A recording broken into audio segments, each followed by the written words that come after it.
Hi, welcome to our pre-calculus class. Today's topic is composition of a trigonometric function with the inverse of another trigonometric function, problem type 1. Type 1 here means we are in the first quadrant, so we don't have to struggle with negative signs and such. So let's just quickly review some basic ideas about the unit circle and definition of our trig functions. So if I have a triangle with sides x, y, and r, the 6 trig functions are defined in terms of ratio of these sides. So that's the first thing we have. Next, we go to a unit circle. In a unit circle, if you pick a point on the circumference of the circle with radius 1, you can see that this side is cosine of theta, and this one is sine of theta, and this one is tangent of theta. You can easily see that ratio of adjacent to hypotenuse. This makes it cosine. Sine is the ratio of opposite to hypotenuse, therefore this is sine. And tangent is a ratio of opposite to adjacent. Adjacent is being 1 here, so the opposite becomes tangent. These pictures are going to help us quite a bit. Remember, cosine is on this horizontal axis. This is cosine. Sine is on the vertical axis, so this is the sine. And tangent is on this tangent axis. Then we define the inverse trig functions. So if I know the sine of an angle, what's the angle itself? So you go ahead and make this line equal to the number you have in mind, like t. What's the sine inverse of t? From this point you go to the circle to the right. Sorry.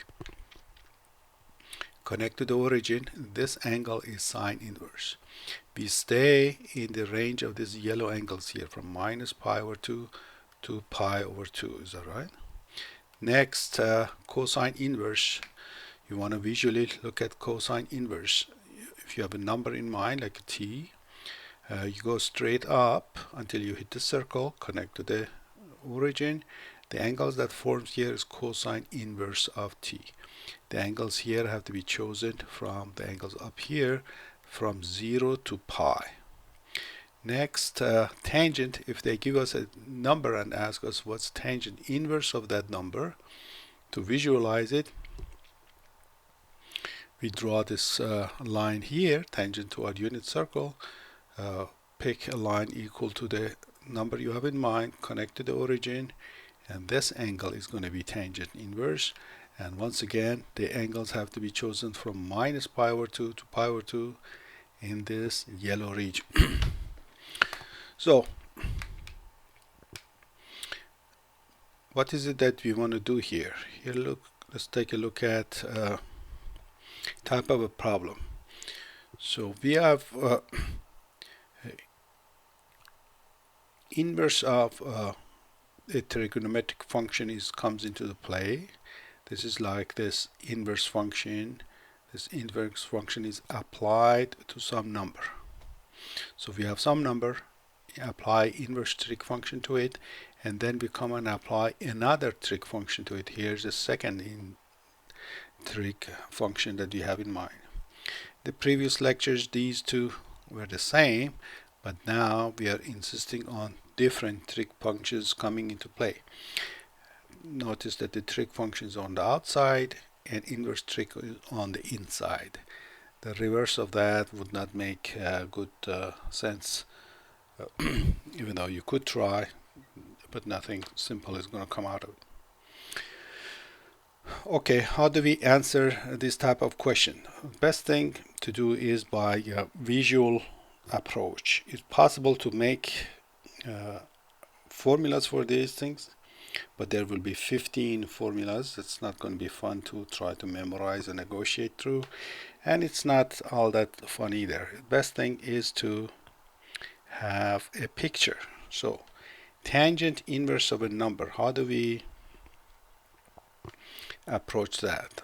the best thing to do is to draw our unit circle first.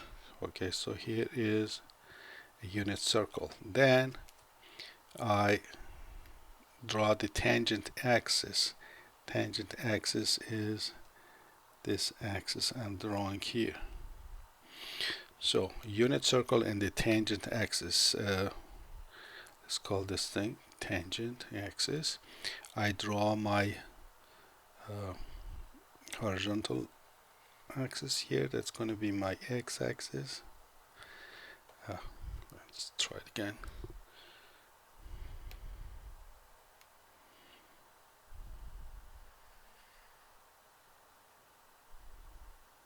Well, must do because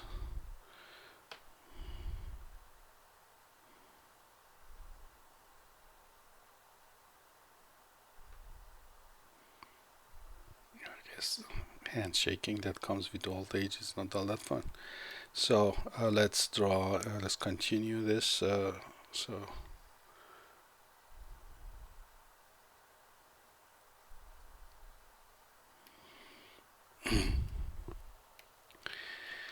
So tangent axis, we go ahead and remember that this is radius 1.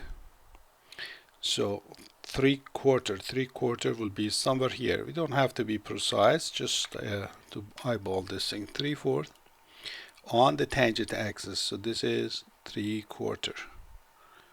How do we eyeball it? Well, compared to this, that this is 1, this looks like 3/4. We can continue this connected to the origin. So tangent inverse of 3/4, this angle is this angle. Well, what is it that we want? We want to have the cosine of that angle. So how do we find the cosine? So let's go ahead and quickly redraw this picture.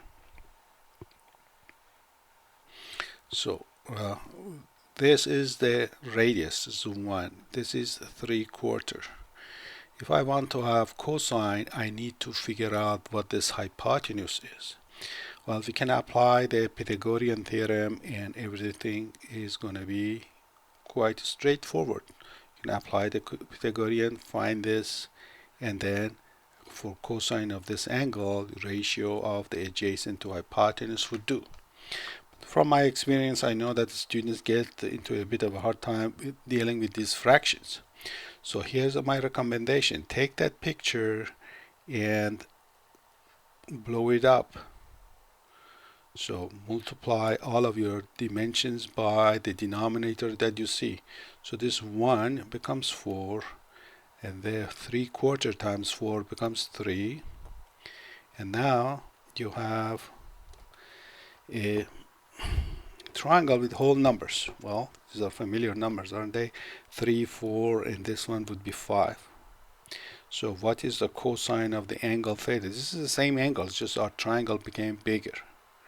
What is cosine of this? Ratio of adjacent to hypotenuse, and the answer is 4/5. Excuse me, 4/5.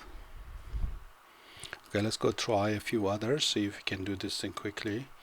So cosine inverse of 12/13. So let me draw this thing by hand so that we are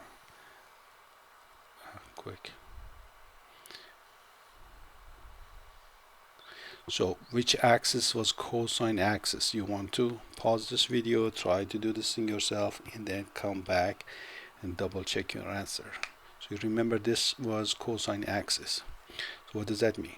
If you want to have cosine inverse of a number, 12/13, it's quite close to 1, but just so that we can see things, so let me just write 12/13. Again, it's kind of not a good drawing. 12/13 is very close to 1, but then you cannot see it. 12/13, how do we get the angle? We go straight up, and then connect to the origin, and this is the angle we are after. Well, what do we want? We want to know. So far, this is the angle theta.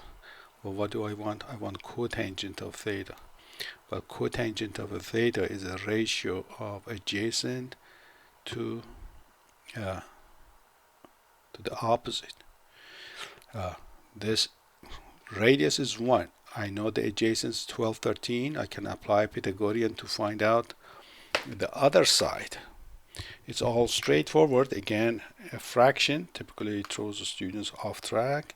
So here's my recommendation. Multiply the picture by your denominator.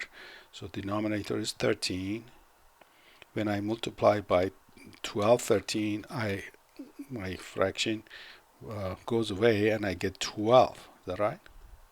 What happens to my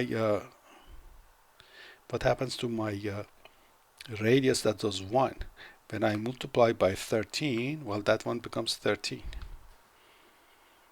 Well, now I want to find out what the other side is. So let's call it y. How do I find it? Say 12 squared plus y squared is 13 squared. So 144 plus y squared is equal to 169. So y squared has to be 169 minus 144. And that is going to be 25. And since I am up here, my y is positive. So y turns out to be 5. Okay, if I have 5, then tangent of this angle is the ratio of adjacent to the opposite. Adjacent to opposite, so it's going to be 12/5. Once again, it was possible for us to sit down and write formulas for all these cases. And I invite you to do that.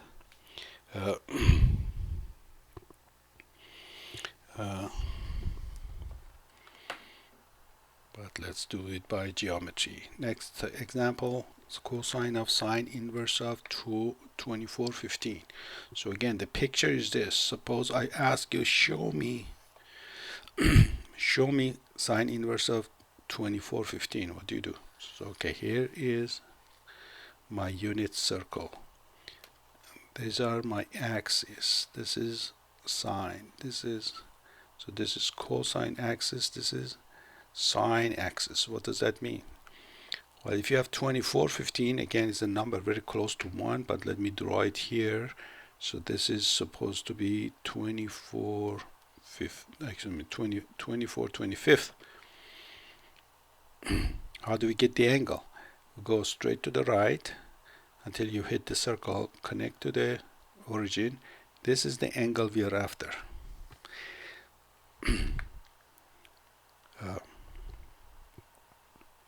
Why is that angle?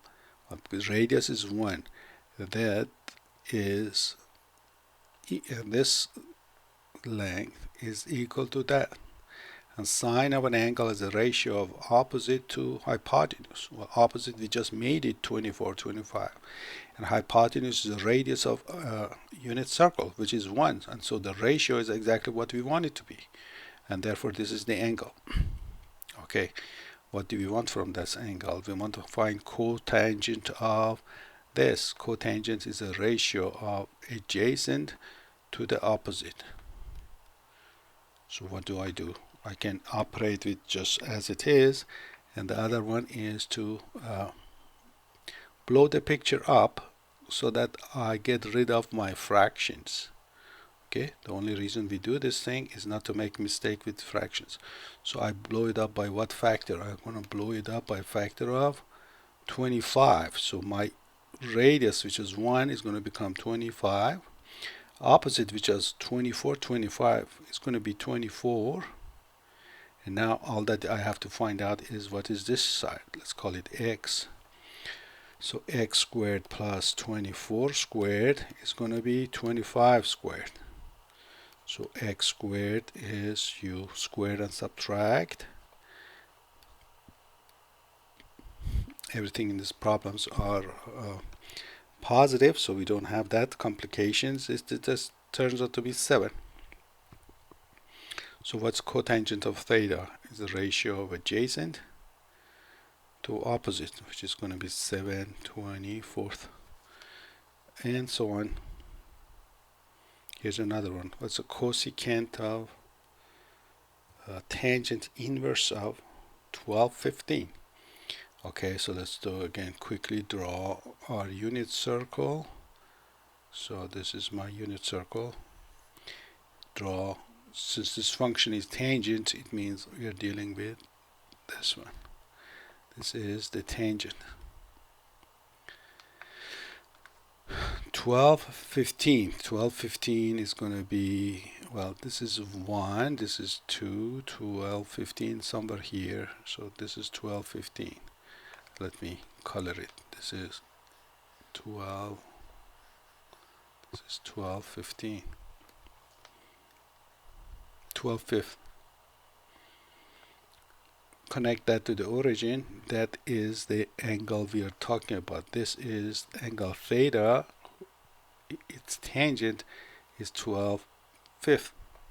What do we want? We want cosecant. Cosecant is the ratio of hypotenuse to the opposite. Okay. Now this is 1. This is 12 fifth. This is my hypotenuse. Again, I can go ahead and apply Pythagorean and find the hypotenuse, but just to avoid standard mistakes, we are going to blow it up. I'm supposed to make it bigger, but I made it smaller.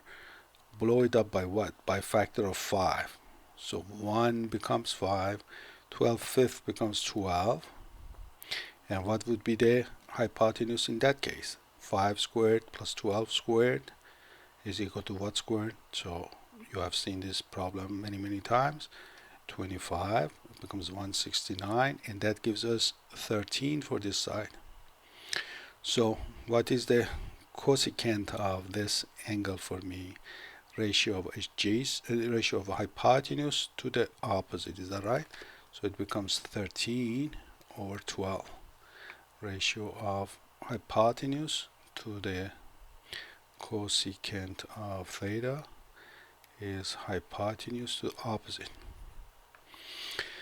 Okay, so we went through these problems. It was comfortable to get rid of the fractions and deal with less problems that way. Next set of problems that you are going to see, there's going to be additional complication by the fact that the number that's going to be given to us will be negative, and that is going to send us to various quadrant. So again, this is a picture that we are going to be using over and over again, and you'll want to